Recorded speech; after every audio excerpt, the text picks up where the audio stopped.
You have to take care of your body. నేను దేహం కాదు దేహిని. Bhagavan is not the body but is the దేహం indweller. పంచభౌతికము.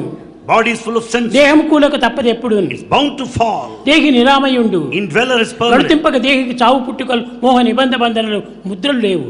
The indweller has no birth nor the end, neither liberation nor bondage. దేహియే దేవదేవుడు.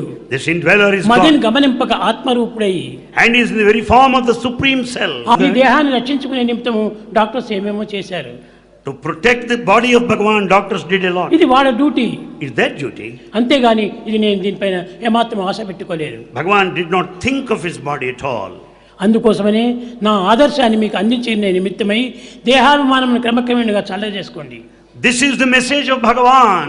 Cut short your body attachment. ఇప్పుడు కాదు, నేను 2 సంవత్సరాల నుంచి కూడా ఈ బోధనలు చేస్తూనే వచ్చాను. Bhagavan has been teaching us for the last 2 years. దేహాభిమానం దినదినంగా తగ్గించుకుంటూ రావాలి. Reduce your